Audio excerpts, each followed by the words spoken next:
अस्सलाम वालेकुम everyone, welcome back to my channel. Factors of deviance के हवाले से मैं पहले भी वीडियोस बना चुकी हूँ जिसमें साइकोलॉजिकल, इकोनॉमिक और बायोलॉजिकल फैक्टर्स ऑफ डिविएंस की बात की थी। इस वीडियो में देखेंगे कि सोशल फैक्टर्स कौन कौन से हैं जो कि डिविएंस में कंट्रीब्यूट करते हैं। सो वीडियो को स्टार्ट करते हैं।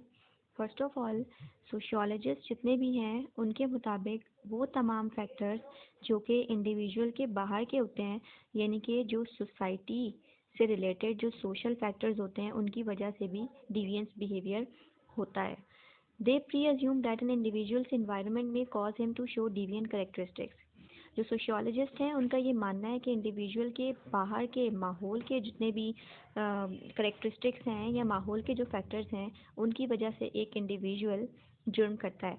जैसे मिसाल के तौर पर अगर मैं अभी डिविएंस की मिसाल ना भी लूँ, एक कॉमन एग्जांपल लूँ, अगर लड़कियां रंग गोरा करने के लिए ब्यूटी क्रीम्स लगाती हैं तो उसके पीछे सोशल फैक्टर्स हैं, क्योंकि सोसाइटी में ये स्टैंडर्ड बनाया हुआ है कि गोरा रंग होना खूबसूरती की निशानी है, एक्सेप्टेंस की निशानी है। इसी तरह से डिविएंस में भी बहुत सारे सोशल फैक्टर्स होते हैं जो कि रिस्पॉन्सिबल होते हैं कि एक इंसान जुर्म के रास्ते पर निकल पड़ता है।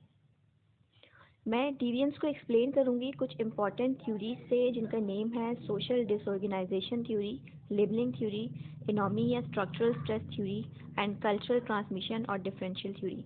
ये चारों थ्योरी से इजीली समझ आ जाएगा कि कौन कौन से सोशल फैक्टर्स हैं जो कि डिविएंस कॉज करते हैं। तो पहले बात करेंगे सोशल डिसऑर्गेनाइजेशन थ्योरी की। इस थ्योरी का मानना है कि डिविएंट बिहेवियर इस वजह से होता है क्योंकि लोग नॉर्म्स, लॉज, मोरल्स और different important values of society को ब्रेक डाउन करते हैं। यानी आउटसाइड फैक्टर्स हैं। नॉर्म्स किसने बनाए हैं? सोसाइटी ने बनाए हैं। लॉज सोसाइटी की तरफ से होते हैं। मोरल्स कल्चर का पार्ट होते हैं। वैल्यूज़ भी कल्चर का पार्ट होते हैं। तो इन तमाम चीज़ों को अगर कोई इंसान ब्रेक डाउन कर देता है, इनका ब्रेक डाउन होता है, तो इसकी वजह से डिविएंट बिहेवियर कॉज होता है। और इसकी सॉल्यूशन के में वो ये बताते हैं कि अगर आप मॉडिफिकेशन करें या रिहैबिलिटेशन करें डिफरेंट सिस्टम्स की, डिफरेंट जगह पर जहाँ पर डिसऑर्गेनाइजेशंस हैं सिस्टम्स में, वहाँ पर अगर रिहैबिलिटेशन की जाए सिस्टम्स की तो डिसऑर्गेनाइजेशन से बचा जा सकता है, डिविएंट बिहेवियर से बचा जा सकता है। इसके अलावा बहुत सारे इकोलॉजिकल फैक्टर्स भी होते हैं जो कि कॉज करते हैं क्राइम के हाई रेट्स को कम्युनिटीज़ के अंदर। और मिसाल के तौर पे हाई स्कूल ड्रॉप आउट्स, मिसाल के तौर पे unemployment, deteriorating infrastructure, single parent homes, ये तमाम वो रीजंस हैं, सोशल रीजंस हैं जिसकी वजह से एक इंसान जुर्म करता है। यानी वो ड्रॉप आउट हो जाएगा, अगर जॉब नहीं मिलेगी तो एक इंसान की मजबूरी होगी कि वो जुर्म करे या डिविएंस शो करे।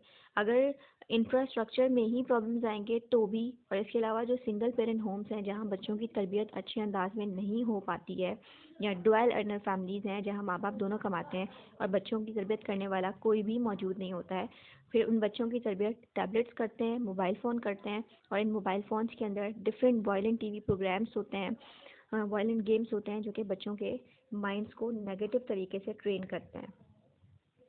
ये जो थ्योरी है ये हर तरह के क्राइम के ऊपर अप्लाई नहीं होती है, लेकिन जैसे स्ट्रीट क्राइम्स हैं या नेबरहुड लेवल है वहाँ पर आप इस थ्योरी को अप्लाई कर सकते हैं।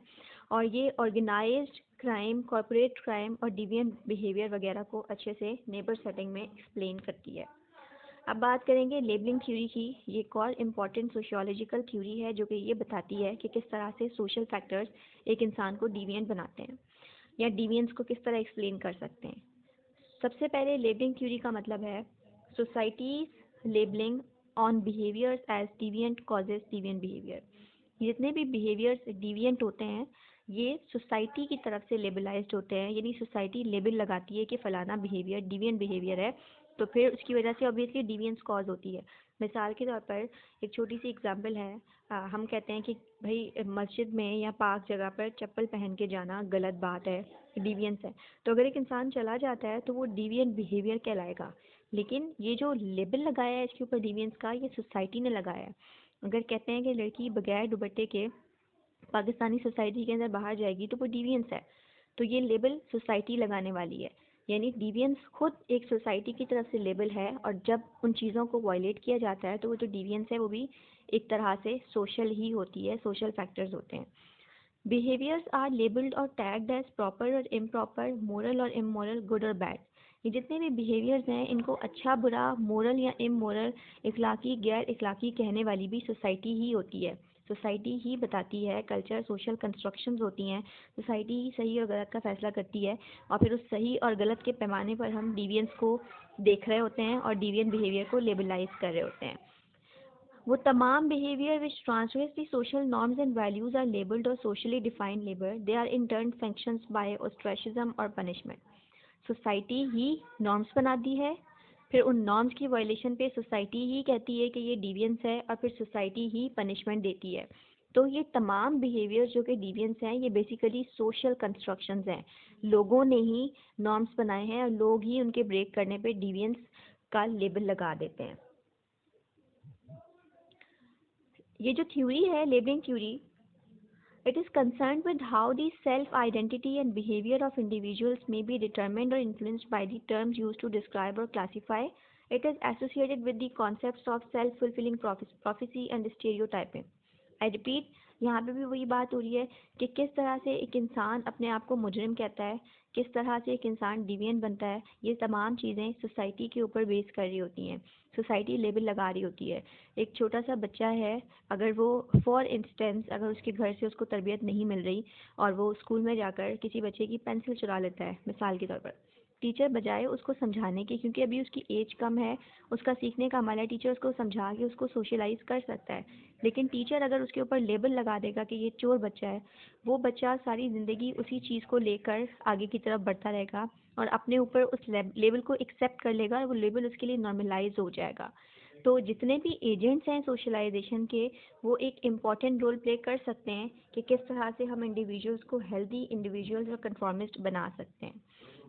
Labeling theory holds that deviance is not inherent to an act but instead focuses on the tendency of majorities to negatively label minorities or those seen as deviant from standard cultural norms. ये बड़ा important point है कि एक society के जो standard cultural norms होते हैं उस हिसाब से हम लोगों पर डिविएंस का लेबल लगाते हैं। एक और एग्जांपल है, अमेरिका के अंदर अगर आप किसी से आई कांटेक्ट करके बात करते हैं तो इसका मतलब होता है कि आप अटेंशन पे कर रहे हैं। अमेरिका के अंदर ही एक ट्राइब है नेवो के नाम से, जहाँ पे आई एवर्ट करना यानी आंख चुरा के बात करना रिस्पेक्ट समझा जाता है। अब अगर नेवो ट्राइब का कोई बंदा अमेरिका के अंदर आ जाए या अमेरिका का कोई इंसान अगर उस ट्राइब में जाए तो वो अपने स्टैंडर्ड कल्चरल नॉर्म के हिसाब से उसको जज करेंगे और हो सकता है दे वुड फील लाइक सामने वाला हमें आंखों में आंखें डाल के देख रहा है, तो ये रिस्पेक्ट नहीं है, ये डिसरिस्पेक्ट है और उसके ऊपर वही वाला लेबल लग जाएगा। तो ये जो लेबलिंग है अकॉर्डिंग टू दिस थ्योरी, ये सोसाइटी ही होती है जो कि नॉर्म्स को सेट करती है और सोसाइटी ही इनके टूटने पर, इनकी वायलेशन पर लोगों पर डिविएंस का लेबल लगाती है।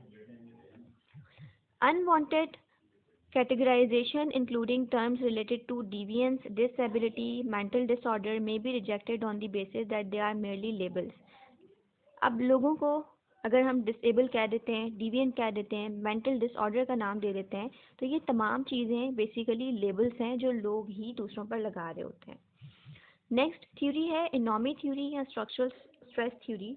इस थ्योरी के मुताबिक basically it posits that deviance exists when people are denied access to accepted means to reach approved goals.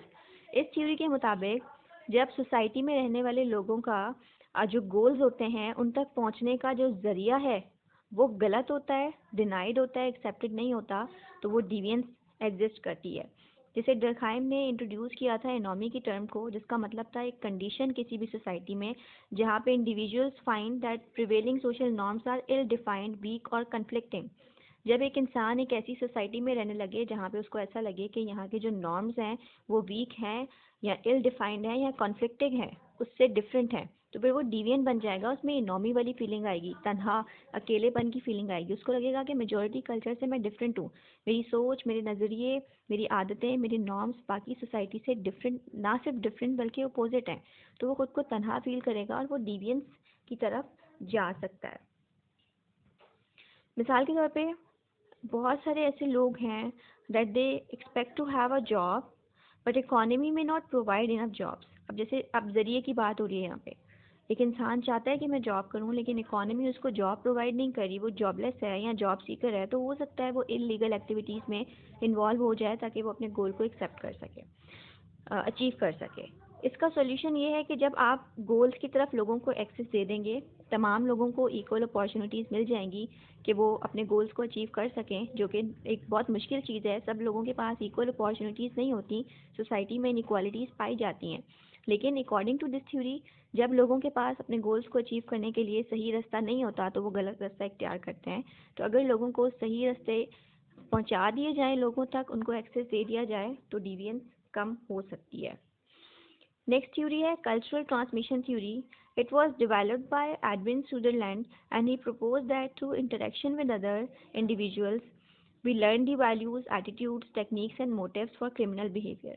This theory focuses on how individuals learn to become criminals but does not concern itself with why they become criminals. इस theory का मकसद ये नहीं है कि लोग जुर्म क्यों करते हैं। इस थ्योरी को बताने का मकसद है कि लोग जुर्म कैसे करते हैं, और इस थ्योरी के मुताबिक लोग तब जुर्म करते हैं जब वो दूसरे लोगों के साथ इंटरेक्शन में आते हैं, जब दूसरे लोगों को देख देख कर सीखते हैं तो वो मुजरिम बन जाते हैं या डिविएंट बन जाते हैं। जैसे एक बच्चा है और वो कभी स्मोकिंग नहीं करता, मिसाल के तौर पे स्मोकिंग एक डिविएंस है, डिविएंट बिहेवियर है। अब एक बच्चा स्मोकिंग नहीं करता लेकिन वो इस तरह के फ्रेंड्स में बैठना स्टार्ट कर दे, कुछ ही अरसे में वो उस आदत को अडॉप्ट कर लेगा।